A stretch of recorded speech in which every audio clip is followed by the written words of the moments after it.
Hey guys, welcome to another show of the Leverage Your podcast. And we have the Mastermind Guy, Jay Fairbrother. And we've been connected for, I guess, 5, 6 months now. I don't know where the time goes. Yeah. And I love how niche you are on masterminds for starters, but you market your business so well with events, live, online, guesting on podcasts.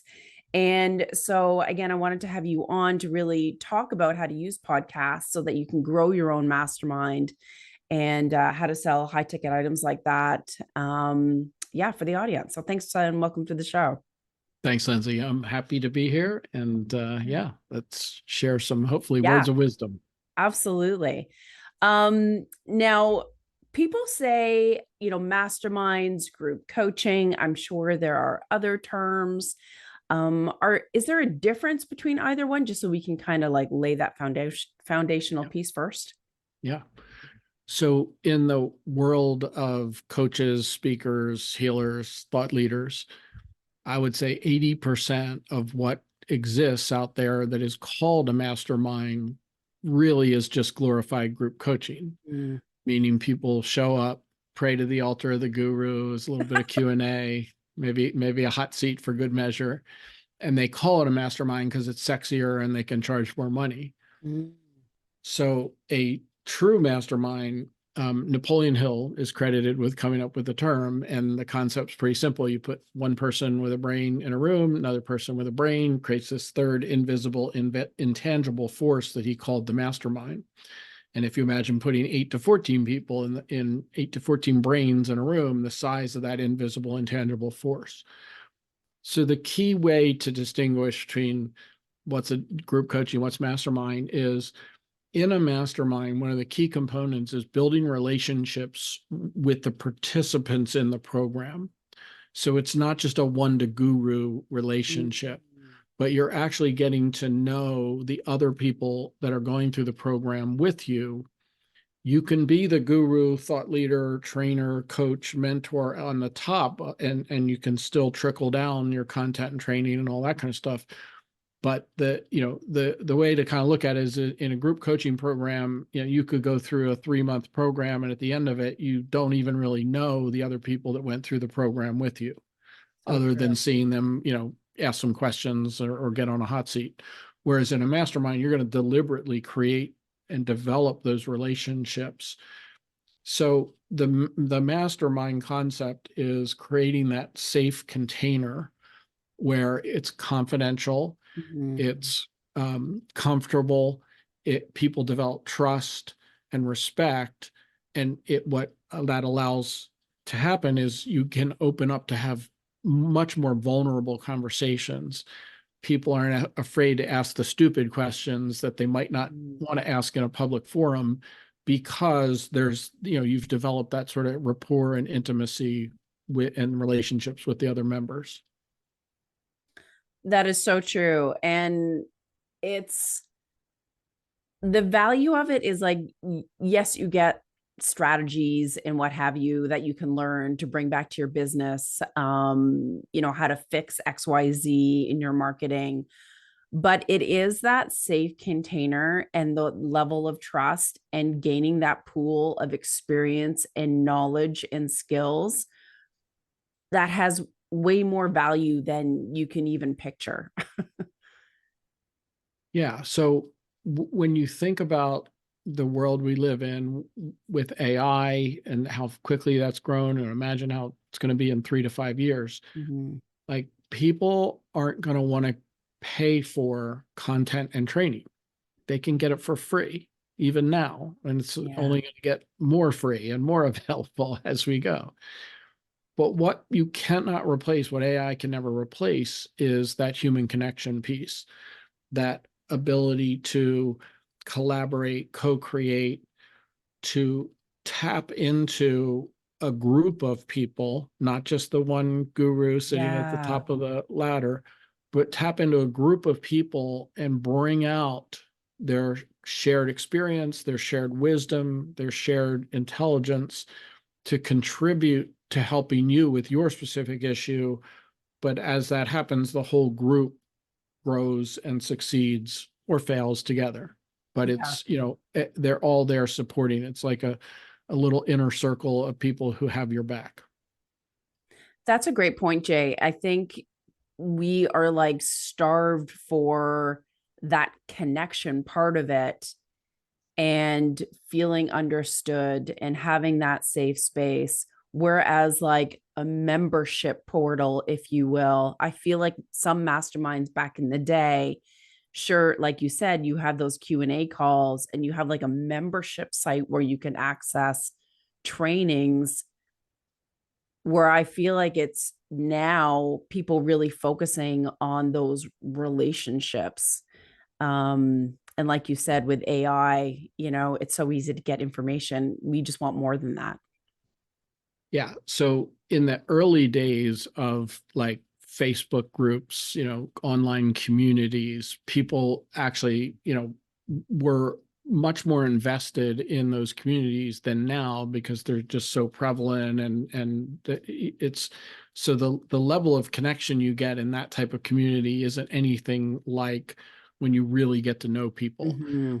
And if you think about like if you go to a networking group and you are in the big room and people have their 1 minute thing or people are asking questions whatever, and if you go to one of those and notice kind of the energy in the room, they put you in a breakout room with 4 to 6 other people and watch the energy when people all come back out of that breakout room. Like there's a noticeable difference, and it's just because they had a few minutes to actually make that human connection.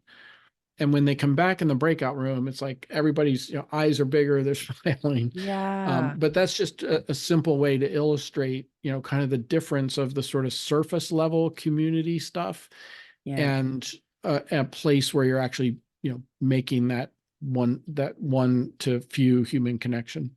Yeah. Absolutely. That's a good analogy. So, I mean, obviously, with podcasting, you have not only the connection with the audience, but the connection with the host, the guest. Like maybe that's the reason why podcasting has taken off so much, because you kind of feel like you're listening in on someone's conversation. You're a part of something. You can trust more easily, people that you're listening to.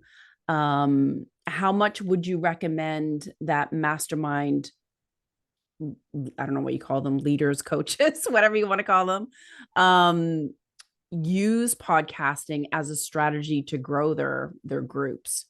Yeah. So it's a brilliant strategy because in this kind of environment, whether you're a host or the guest, you're starting that relationship, right? And that's more powerful than starting the relationship by seeing you on social media or visiting your YouTube channel. But you're like, as you said, you're dropping in on a conversation, so you feel like you get to know somebody a little bit better than just a stagnant video. But more importantly, you're spending your audience is spending time with you, and if you're the host, especially over time. Mm-hmm. So I talk often about the journey from know, like, and trust to know, love, and trust. Because know, like, and trust is table stakes, right? But to move people to know, love, and trust, that's where they start to get an interest in working with you on a more intimate or one-on-one or exclusive basis. And so to take your audience and find the people who are becoming your loyal fans and starting to engage them in some way in a conversation and having the ones who are falling in love with you raise their hands and get into a conversation. And then you start to talk about this exclusive, intimate inner circle program that you run. And in your podcasts and in your guest appearances, you can hint at this exclusive, intimate program. And people, as they're starting to love you, are like, huh, I wonder what her mastermind's Yeah. about. I want to find out more about this exclusive inner circle because they're resonating with you and you're starting to build that relationship. So for me, the route from podcasting to like a high ticket mastermind type program is it's a very direct line. Yeah. You don't in the middle need that big, huge, fancy sales funnel. You don't need that automated lead generation marketing machine working for you. If you can get your most engaged listeners to just raise their hand and agree to a conversation, it can be a very simple funnel, so to speak, between that and introducing your high level program. Yeah. I love that. And I love the whole strategy behind seeding. It's definitely a skill without, doing it without sounding salesy. Um, yeah, so important. I want to touch upon that little purple fish in the corner of your screen because I think your analogy and the way you talk about this is brilliant. But I think it really plays into podcasting and making sure that you're finding your purple fish. Like, how do you stand out? But first, tell the story because I think it's super smart. I, we don't have time for the whole purple fish story because it Yes. would take the entire length of the podcast.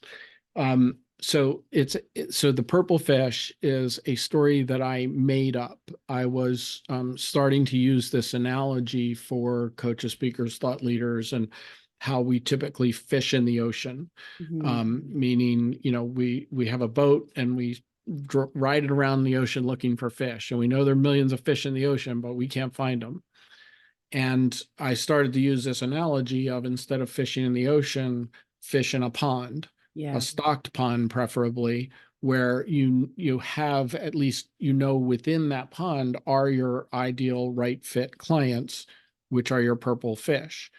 So I developed this parable using my kids and taking them fishing for the first time and how we would find purple fish. And it's it's grown into a life of its I own. know. So that it now, like, I'm even going into other people's programs just as a guest or participant, and I occasionally hear people refer to their ideal avatar as the purple fish. That's awesome. So yeah, it's taken a life of its own. But the main concept is that where most entrepreneurs fail in their marketing is because they're speaking to the entire ocean. They're watering down their messaging so that their ideal purple fish clients are swimming right by. The messaging isn't standing out to them. And so I'm a huge fan of niching down. And it doesn't mean that you only work with, in this case, purple fish. It just means that you target your messaging to speak to those purple fish. So my purple fish are the coaches, speakers, healers, thought leaders who aren't brand new starting out, but are already, figured out they're selling something, they're having success with one-on-one, or they're selling courses. And now they want to up-level their business into something that's sustainable and creates recurring revenue. And they want that more intimate relationship with their clients. Because I will argue that you can have a more client impact and more client transformation in that small, intimate mastermind than you can even one-on-one, because you're tapping into all that collective experience and wisdom and insights from everybody else in the program. Yeah, So, absolutely. And I'm all for niching down. So taking that thread and looking at guesting on podcasts, how can these mastermind leaders, coaches stand out from the sea of other coaches so that they can attract the clients that they want to work with? yeah, that's a great question. Easily, we could spend a whole I podcast know, talking right? about that one question, right? So, that you have to be clear in terms of your differentiation and point of your different point of view. For instance, one of mine is that 80% of what's called a mastermind isn't really a mastermind. I'm not saying that's wrong or you shouldn't do it, but I'm pointing out that the difference between a true mastermind, where you're building those relationships, versus what is mostly exists out there, is night and day. That's, and then the other thing is sort of dissenting opinions. Like, what do you stand against? Mm. So those two things, sort of making sure it's clear what you stand for, plant your flag in the ground, and what you stand against are critical. I give you an example.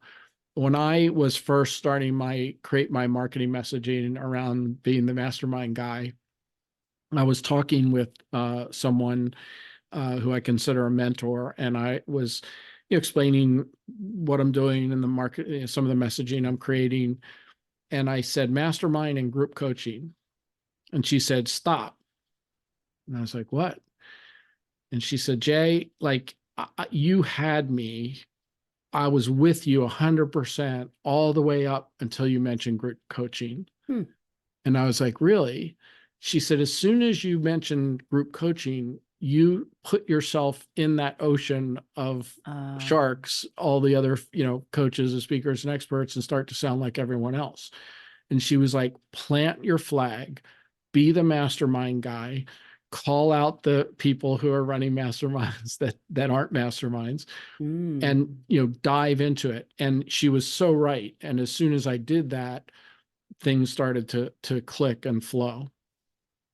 I love that. And I think having that clarity and putting your flag in the ground, again, like you said, on what your mission is, what your core, your why, your what, it just helps you market your business so much more effectively. Now, so when you do that, like would you say there's certain types of podcasts that you should go on, or like how do you pick and choose? Yeah, that's tough. I mean, the narrower the podcast to speak to the audience you're targeting, the better result you're going to get. Mm-hmm. And that can be tough sometimes. You don't know the audience of the podcast. And so, I think you would see, though, a clear difference in results for whatever call to action you have as a podcast guest, or um, on a podcast which is narrowly targeted towards your real audience, and includes some those purple fish are in the audience, Yeah. versus a podcast which has a more general reach. So I don't know there's any, specific way to determine, because a podcast which has a huge audience could include some of your purple fish in it, even Totally. though it's a broad audience. Yeah. And for me, it's like, at least have the thought, like, do your research, figure out who they are, and at least think about that before you jump and say yes. Yeah. And regardless of the audience, make sure your messaging is attracting your Mm. purple fish. So again, for me, like, I need my messaging to focus on the people who are running out of time because they are successful with one-on-one coaching, but they can't leverage. I need to focus on the people who are struggling to get enough people to buy their, $500, $1,000 course to add up to a real business, a sustainable revenue.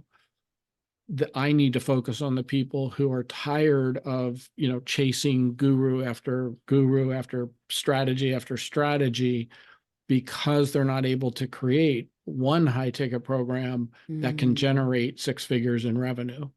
So I need to make sure that when I'm ever on a stage or I'm talking, I need to be speaking to those people and resonating with them. Yeah. And I think that's really key to have that in mind before you step into any interview. Is there anything that you can do? How do I put this? So when it comes to your talks and the information that you share within a podcast, are there any do's and don'ts? Because I just feel like selling a higher ticket item is kind of a different approach than if you're selling, I don't know, a piece of software, or a social media scheduler, or whatever it may be, on a podcast. Like, it has a different tone, if that makes sense. Yeah. So there's lots of ways you can address that question. One of the things that I encourage people to do is to use exclusivity as a main driver, Mm, because when you create an environment where anyone can't just write a check and get into your program, when you position yourself and your program as exclusive, intimate, and by application only, you right. literally flip the selling script and you don't feel like you're chasing clients. And obviously, you have to intrigue people with your program, and they have to get to know, love, and trust you to a Mhm. certain degree before you can, get them to this point. You have to have them get them interested in the program. But at that point, then it's like, instead of, please will you buy my program? Please will you join my tribe? It's like, okay, well, we have an application process, and once you submit the application, we'll do a review call. And it's almost like you put yourself in a position of saying, well, no, tell me what value you are going to Yeah. bring to my exclusive little group here, versus, okay, if you can pay, you're in. Yeah. That's true. And I imagine by doing that, not only are you qualifying people, but you're going to get a different caliber of people applying and being a part of it. Yeah. One of the most frustrating things, and this is from my own experience as well as thousands of coaches that I've spoken to, is we teach all this stuff and deliver all this training, and the people don't take action and don't implement, or they just sit and lurk in meetings without Mhm. engaging and participating. That's the most frustrating thing, because most coaches that I know aren't doing it. Their primary driver isn't to make money. Their primary driver is to help people and to create client transformations. And when in group programs, in courses, that can be incredibly difficult to do. Not impossible, but it can be very difficult. And you get those people in the program that aren't taking the action and implementing and doing the work. Yeah. Agreed. Qualifying is key. So, when you're on a podcast and you're talking about your expertise and you have a high ticket item, how do you steer the audience to want to buy or want to apply? Like, is there a certain call to action? Is there a certain way that you should be talking about your program? So I think it's, you're not going to, make a high ticket sale just Exactly. from any one stage. What you're going to do, though, is get them interested in finding out more details about the whatever programs you're Okay. offering. So there, in the coach world, which I use the coach term very broadly, Mhm. there we're taught to have the ascension ladder, right? So you have a lead magnet, Yeah. and then you have, a low end course, and then you have a medium sized course or a group coaching program. And then finally you can have like a high ticket program with a mastermind. And that, you need something in the middle. You need Okay. something to move that needle from no like and trust to no love and trust, but you don't need all those steps. You can do it on a very simple basis. Like, I run 3-day events. I have people, so I also have a course program teaching people how to create and launch a mastermind. And the industry, wisdom, some of my mentors basically said, well, all the people coming out of your course to go to your 3-day event, then you can sell them into your high ticket Mhm. program, right? My mastermind, my purple fish mastermind. So what I have found, though, is that many of the people who just come to the 3-day event are ready to join my high end program. And they didn't even do the course Mm. first. So you can move people pretty quickly on that scale. But again, when you come, like on a 3-day virtual event, like they've spent like Yeah. 18 hours with me over 3 days. Like, and part of the keys to running those types of events as enrollment events is you have to lay yourself bare in front of people over the course of those 3 days. I mean, you have to be authentic, you have to be Yeah. transparent, you have to be real. Um, you know, and that's almost more important than the content for those events. They have to, in those 3 days, you have to really move that love needle and you have to really move the Yeah. trust needle. So anyway, I kind of went off on a tangent for No, your question. honestly, that holds a lot of value because you do automatically think you're guesting on a podcast, you share a lead magnet, and then there's the funnel, blah, blah, blah, blah, blah. But again, that's why I'm kind of having this conversation with you because I think the high ticket programs and masterminds that you don't necessarily have to follow that format, and it is a little bit different than the average service or programs, courses, and so on. So it's like how you talk about it, your call to action, what that audience journey is, has to be a little bit different. Yeah. And the key thing is that it can be personalized. Now I'm going to use the selling word, which I know terrifies a lot of coaches, but that's one of the things that I teach. And I've taught non-salespeople how to have authentic selling conversations for 30 Mm, years. So you can do a very personalized process through, I heard you on a podcast to yeah. great. Let's have a conversation. Great. You seem like what I do, there might be a fit. Let me invite you to my 3-day event. Let me invite you to my master class that talks about my course. So you can move people pretty quickly. I know people who have developed multi 6-figure businesses as coaches, and the only program they had was a mastermind. Oh, Like wow. their entry level program was a $14,000 mastermind. So you can cut out a lot of that middle if you get the engagement and get people that Mhm. are starting to like and trust you, moving that needle, raise their hand and say, let's have a conversation, let's talk about it and see if what I offer can help you. Yeah.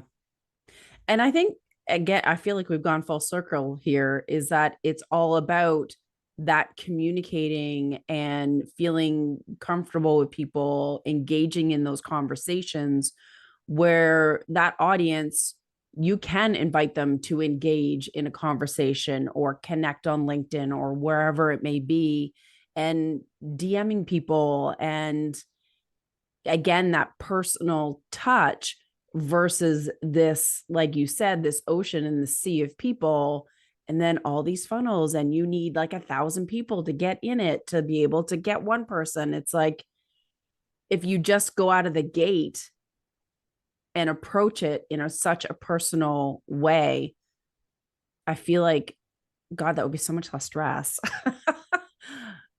One of my favorite statistics that I use is that if you have a $1,500 course or a $1,500 coaching package, you need 67 clients just to reach 6 figures in revenue. And to get 67 of anything is hard, let alone clients. And you need the big fancy sales funnel, and you need Mm-hmm. hundreds, if not thousands, of people coming into that funnel to get 67 at the bottom. Whereas with a mastermind program, you can create 6 figures with 8, 10, Yeah. 12 people and and service those people better, create better client transformations. And so why do you want to go out there and sell $1,500 courses? Yeah. Valuable point. I know, agreed. What would you say are some of the mistakes that you see of people trying to create a mastermind or really launch and grow theirs when they're marketing? So, okay, well, you added when you're marketing, which is different. So there's so when you're running a mastermind, Mm-hmm. it's not rocket science, but there are definitely some subtleties and nuances to creating a group that lasts. Mm-hmm. I was in a single mastermind for 17 years. Oh, wow. I've been in many, many masterminds, but one particular 17 years because the value I got every month. month after month for 17 years was worth continuing to pay for it and show up. Hmm. So there's a lot of strategy in creating the container, Yeah. which will allow people to stay for 3 years instead of 3 months. So if you don't, that's one of the mistakes people make is they think it's just, okay, let's get a bunch of people together and we'll have cocktails and Yeah. commiserate about all the problems we're having. And, so there's got to be structure and direction, and there's got to be commonality among the people, some commonality among the people in the program. In terms of marketing it, it's not that different from marketing anything else. Okay. You've got to focus on the outcome that someone's going to get. So here's an example. I talk about masterminds in terms of the human connection piece, right? That is really important to me and my why, Mm-hmm. but no one's going to pay 10,000 or whatever dollars to be in my mastermind just for human connection, right? That sort of kumbaya type thing, Right. it has value and people might pay something for that, but there better be some outcome from all that kumbayaness. There better be some transformation, personal or business or both, that I'm going to gain by being in your program and making the investment. Thank you for saying that. Because and I think that's the piece that will help you stand out. You being you and what your mission and why is and your authenticity. But then you also have to bring that level of expertise to the table that gets people results as well. It's a fine balance, I'm sure. It is. And it's not easy, but it's also not something that requires a rocket science Yeah. degree to figure it out. And there's you can do market research and validate your ideas. I mean, there's a lot of thought leaders out there who fall in love with their own marketing concepts and run with them, but they're not resonating with the audience that they serve. Mm, true enough. Now, of course, I see behind you your 3-day boot camp. So, what is it that you teach coaches during that 3-day event? Yeah, I don't teach them anything. It's just a big kumbaya thing. No, I'm just Liar. teasing. I'm teasing. So the Six Figure Masterminds Bootcamp is what we do in those 3 days is you come in and we help you conceive of the mastermind program that takes advantage of your superpowers, Right. meaning, no one should create my mastermind or Lindsay's Yeah. mastermind. You have to figure out what is the right program and components of how much is coaching and training versus facilitation versus mentoring versus support and accountability. So you put that all together, you focus on who are the purple fish. We actually do tell the purple fish story, and we work on developing the purple fish and who really are the right people that you want to attract into this high-end program, who can pay for it. Then we build out a journey of how you're going to move people from know, like, and trust to know, love, and trust. Then we work on creating a plan to actually launch this program that you conceived of over the 3 days. So it's very interactive workshop style 3-day event. It's not a pitch fest. It's not, just boring you with content. There's breakout rooms. There's, time to do work. And you actually walk out of it with a clear plan of not only what you can create, but when you can launch it. I love that. I've never seen anything like that out there before because most people would just sort of figure it out on their own and just try to wing it and then, flail. Yeah. This is my favorite event Yeah. that I do. And I've had many people tell me it's the best 3-day event they've ever attended, Awesome. including some that don't even like 3-day events. So yeah, it's transformational, and it's really, great content, Yeah. and you walk away with something tangible. Yeah, absolutely. That's the key. I love events that teach you, but you actually get stuff done during that and walk away with something. Um, yeah, that's the way my brain works. You need to like walk away with something good, not just be a passive listener. You know what I mean? Yeah. Yeah. Yeah. That's awesome. I so appreciate your insights. I definitely think masterminds and group coaching, if you will, um, it just feels like it's changing. And I love that just what you bring to the table and how you teach people and the programs that you have to help them create one the right way and grow, and that you don't have to have all those funnels because it can be really tiring and expensive with Facebook ads. So yeah, I appreciate your approach and your insights. Yeah. Thanks. You bet. Appreciate being here. Yeah. So how can people find your boot camp for starters? And then I believe you have a resource or a training as well, correct? For our listeners? Yeah. I have a resource, which is the number one strategy that the top coaches use to blast past six figures and create more impact. You Woo-hoo. already kind of know the answer, but it gives Yes. you some more details Perfect. around this group coaching versus mastermind ideas Mhm. and what are some of the keys to creating a great mastermind. So that's the resource document. That's a PDF and video training. Perfect. I'll have Um, that in the show notes. my boot camp, you can find information on my website, which is sixfiguremasterminds.com. And I'm also easy to reach. My email is jay@fairbrother.com. So jay@fairbrother.com. Feel free to email me. Happy to engage in any conversation with anyone who wants to learn more about masterminds. Or it's funny now because I have been doing this long enough that it's impossible now for me to have a conversation with someone and my brain just automatically starts creating mastermind ideas for them as we That speak. is so cool. I can't even turn it off. It just happens. I know. That is awesome. That is obviously a clear indicator that you are passionate about what you do and that you care about helping others find a way to get to six figures faster and while doing something that they love. Yeah, it hurts me to see so many thought leaders and coaches out there struggling, Mhm. um, you know, chasing strategy after strategy and spending money on programs that they don't get results. Yeah. It shouldn't be that way, and it doesn't No. have to be. Yeah. Agreed. Always a pleasure. I love having you in the group that we're in together and getting to know you over the last 6 months, and glad to finally have you on the show and share your wisdom.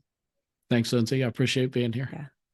All right. Thanks, folks. That's another week for the Leverage Your Podcast show. And I'll see you next week. Have a good one.